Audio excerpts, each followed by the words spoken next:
Sorry, we just reached the size limit on my video, so I'm going to have to split that in two and chop them together, but it's fine. Yeah, so you do have to think about this, and being completely fairly, me sitting here saying go out and be super confident isn't helpful in a lot of situations, okay? And I don't want you to think I'm being flippant about all this. But that said, for me and my situation, confidence has really helped me to such an extent that this is my transition. My transition is into a more confident person. This is me now. This is how I go out all the time. Now, I wouldn't walk around the back streets of Blackpool, but I would walk around like the promenade, which, you know, people get stabbed there. It's not safe, but it's safer, and I want to live my life like this. This is what I want to do. Yeah. I hope that didn't come across as too flippant of the original message that I was sent, because I did look at it and think, oh shit, what am I saying? Is this a good thing to be saying to people? It's a balance. I've chosen to go out and put myself out there and put my tits out there, and I'm on Fansly. I'm a little bit like blasé about where I put things. I'm not really going to lose my job because they're shit scared of me, so, you know, I am in a very special situation. You may not be in that situation, but yeah. Sorry. I am going to go back to the original talk, which is about confidence and faking it. You've got this. The reason I know you've got this is because I've got this, and 3 years ago I did not fucking have this, right? So, here's an example of confidence of where it's worked for me and where it's got me things it wouldn't have got me before, right? I'm with a HRT provider that's kind of grey market. They shouldn't really be doing what they're doing, but it works. Some of you will know it. I'm not going to name it because I don't really want them to know that I'm doing this kind of video, but it's fine. They'll probably know that I'm around. So, yeah, I get a prescription. I can send it off, or I can take it to a pharmacy, and it's much cheaper to get it from a pharmacy, right? Okay, much cheaper. If you want these services, take it to a walk-in pharmacy if you can, because they are fleecing you. So yeah, I go into Boots and I'm like, I've got this private prescription. I don't really know if I can fulfill it here. Can you have a look at it? I don't really know. Blah blah blah blah. And on the letter, my doctor is called Dr. Gonzalez and is in Spain. So, you know, hey ho, Dr. Gonzalez, you're wonderful. But yeah, didn't look too good. I end up getting escorted out by security, but I keep my scripts. So I take it to Superdrug, and they're like, no, we don't really think we can do this. I take it to Asda. They wouldn't fucking look at me. They were like, we don't really do that sort of thing here. I don't know what that sort of thing is, but transgender medication, I suppose. But yeah. My 5th attempt is Morrison's. And before I walk in, I think, hang on, I need to approach this differently. I'm going to fake confidence. I walked in there, I was like, hey, can I pick up this prescription? I've had it from you before, but it was someone else, but it should be fine. And they gave me the prescription. I'd never been in there before. I faked it and I got it. And that got me thinking. See. I'm going to tell you something I haven't told a lot of people. Obviously I've had surgery. I was not ready for surgery. Yeah. I hadn't been through the Harry Benjamin WPATH system because I don't believe in it. Hang on, this woman's kind of looking at me dodgy. I'm just going to let her get into her car and stop opening up my tits. There we go. It's fine. Anyway. Yeah, so I hadn't been through Harry Benjamin or WPATH.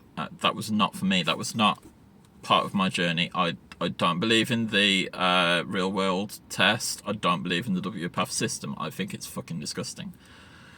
So I sought out a surgeon who was sort of known for not following it as strictly as others. Here's what I did. I go to my surgeon and I'm like, Yeah, I've been going through counselling for years. I'm ready for surgery, and we've been talking about this. We've been talking about it with my counsellor. You know, we're absolutely ready for this. When can we get it done? And it's like, oh yeah, that's fine. We can do it as soon as possible. He sort of fondles about with my tiny little dick and whatever, and it's kind of fun. But you know, and then it's like, oh yeah, I think we could do some stuff. Come back with your ideas. Yeah. So I go to my provider. You know, this dodgy site, whatever. And they're like, oh,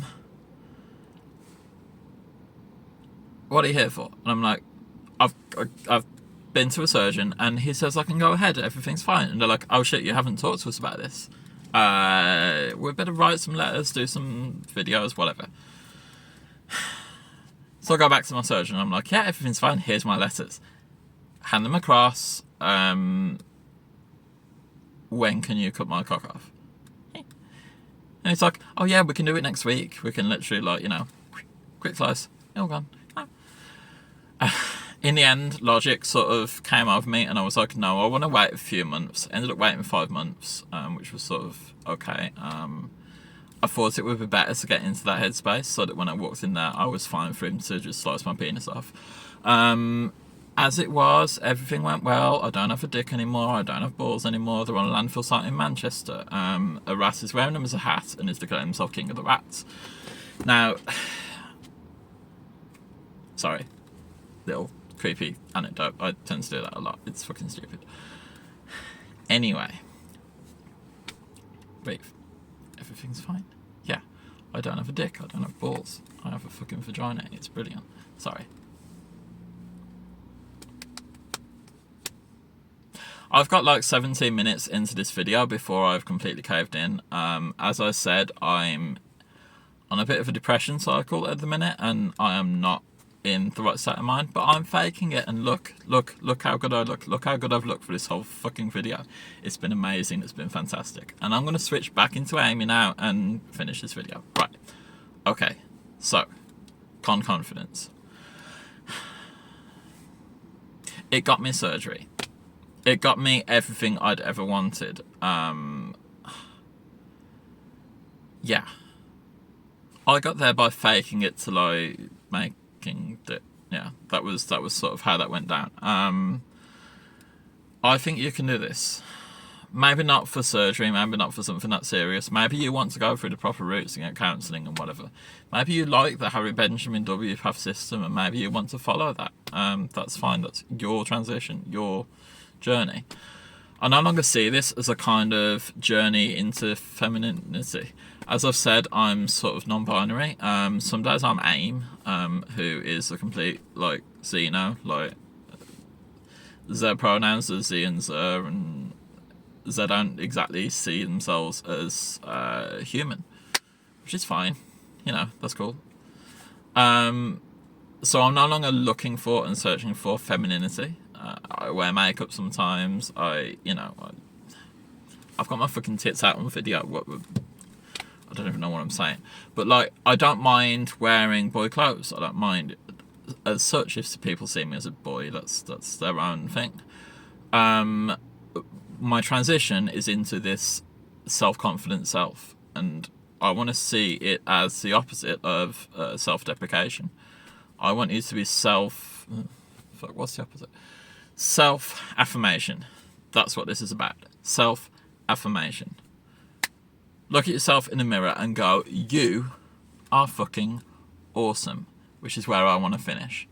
Thank you for watching this video. Thank you for gulping at my tits for 20 minutes. But you are fucking awesome, and you have got this because I've fucking got this, and look where I am. Thank you.